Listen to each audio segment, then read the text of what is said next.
Hello again, our friends. Welcome back to the Manumit podcast here on Apple, Spotify, and the other podcasty-like places, the non-technical term to call it there. I'm your co-host, Doug Turnbull, but here with Glenn Johnson, the host of the show, the investment advisor representative at Jabez Financial. Glenn and the team would love for you to be in touch at jabezfinancial.com. There's a contact button on there, or by dialing the office direct.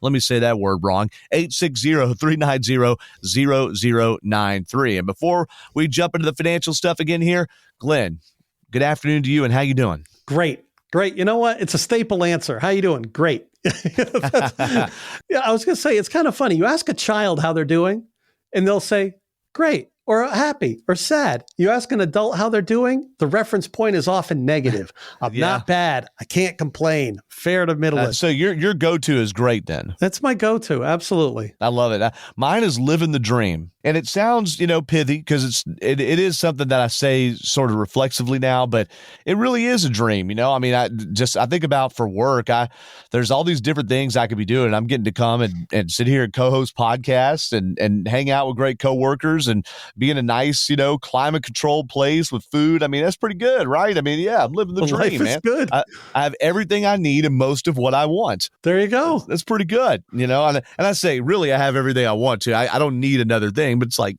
really, even my dreams have come true, right? So I think I was going to say, if you have everything that you want, a mentor of mine told me once, if you have everything you want, you're not thinking big enough. Oh, that's good. Right. So there's got to be things that's got to inspire us, to motivate us to change, to get better, and to grow and to build, to continue to live this life with every breath we've got. That's a great point. Yeah, it may be just about everything material I want. Really, almost, right? So, God is great, and I, keep listening to His will to really have those horizons expand. Well, in our last episode, we talked about who's fighting for you. Are you surrounding yourself with people that have more than just their own best interest in mind, or are you a priority to anybody else? And then we really got into the idea of self-reliance. And certainly there's a positive to that, but the pitfalls of that and how self-reliance can make us more selfish, and having a selfish person in the seat behind the desk at your financial advisor or accountant's office can also be a rough thing. So be sure and check out our last podcast. Like I mentioned before, it's on the media page at jabezfinancial.com, or you could go to Apple, Spotify, and some of the other pod places. Today, Glenn, we are going to get into how to have those hard conversations. Much as you and I smile and say we're doing great, it is tough when you're trudging into work, or you've got a phone call you have to make, and it's going to be a tough conversation. So how do you rip off the Band-Aid, Glenn? Do it quickly.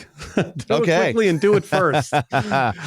You want to be the first to reach out for the challenge and to initiate the hard conversations that need to be had. And that's what has increased the amount of pain, both financially and emotionally, that people have because they have avoided the hard conversations. And that's what, so when we think about, what's the definition of, how do you define a hard conversation? Is it one that puts a pit in your stomach, or you've got butterflies before you have to discuss something? Or is it one that's going to cost you money? Or is it going to cost you a decline in social status or reputation? Or is it a conversation that will totally destroy your pride and be very humiliating or humbling? All of these types of conversations, the painful conversations that we have, what is birthed from those hard conversations is the most growth. Yeah. And so if we want things to improve, we have to be able to endure the pain of having some of those hard conversations. Much like exercise, you've got to endure the pain. Much like exercise, you've got to endure the pain to be able to achieve that gain. Of course, we've heard no pain, no gain for a long time. So what are some examples of those? And especially being in your seat where you've had a client for a long time, or you've heard clients talk about hard conversations they've had interpersonally or within their families regarding money? Well, a lot of times people find themselves nowadays financially strained and conflicted between caring for their parents and caring for their children at the same time.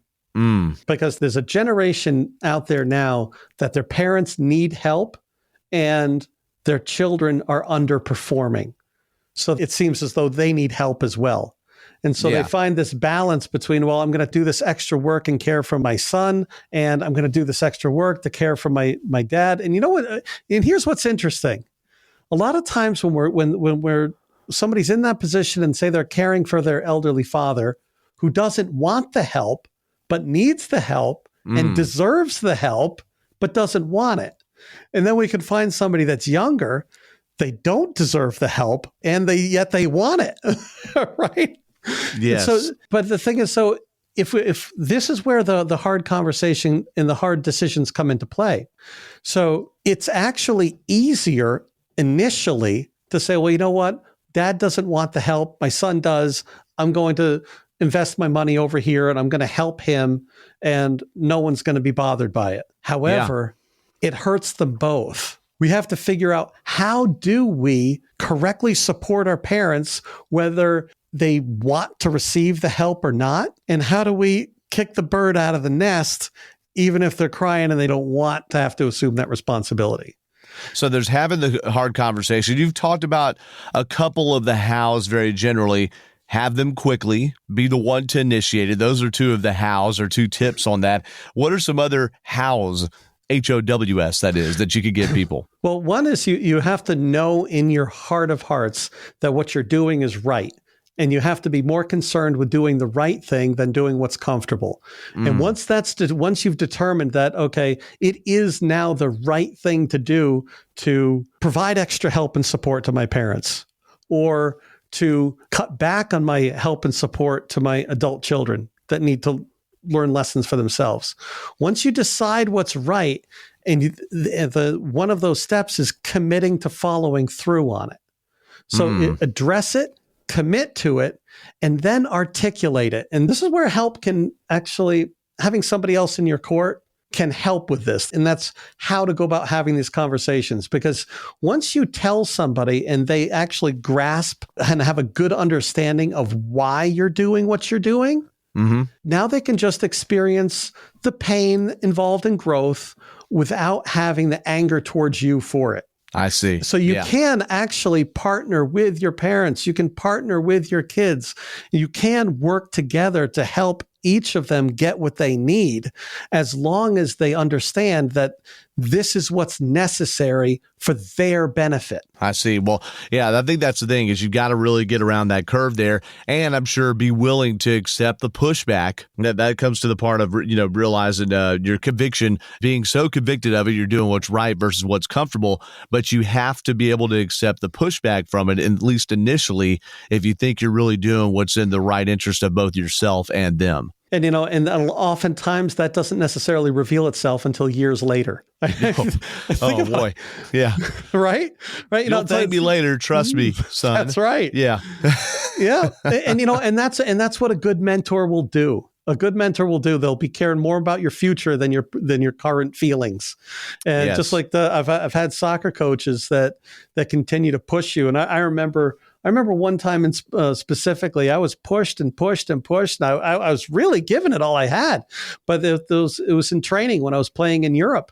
And I had learned that, once you reach the point of total exhaustion and you've collapsed, you've really only used 40% of your potential energy. Oh, wow. And so that's when it's like, that's where that mindset really kicks in. It's like, wow, my brain really does have authority over this. And so when people can push themselves and accomplish way more than what they can fathom at this point.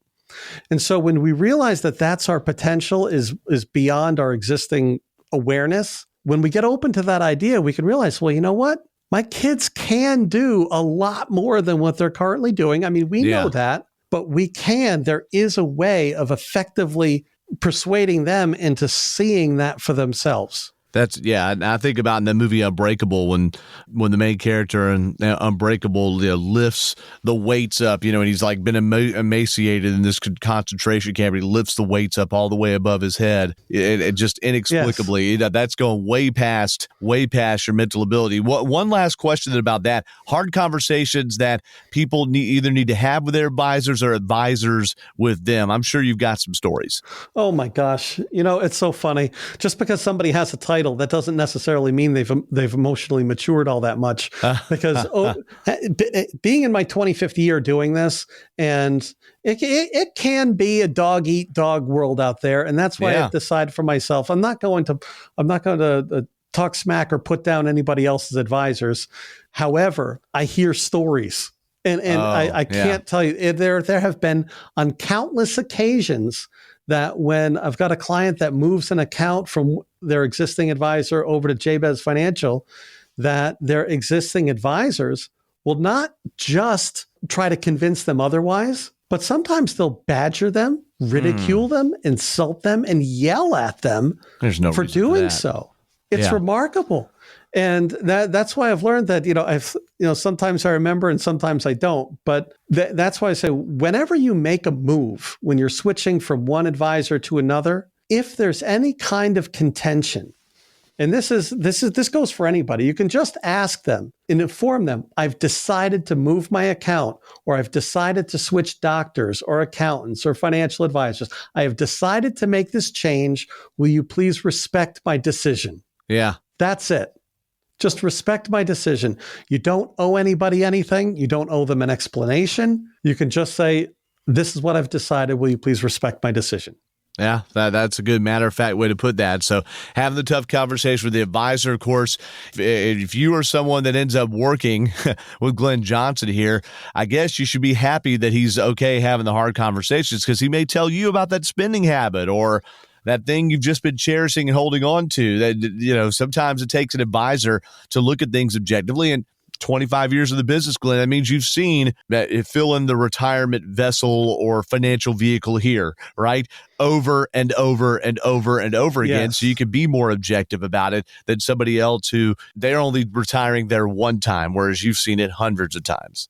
And when it finds somebody that's been overspending or has been having a habit for a long time of overspending, and it's severely impacted the quality of their retirement years, and now they're concerned, right? Because they've had a habit of overspending their whole life, and old habits die hard. So to have somebody come in, sit down with me and have me tell them, well, you just can't keep spending all this. Guess what? They already know that.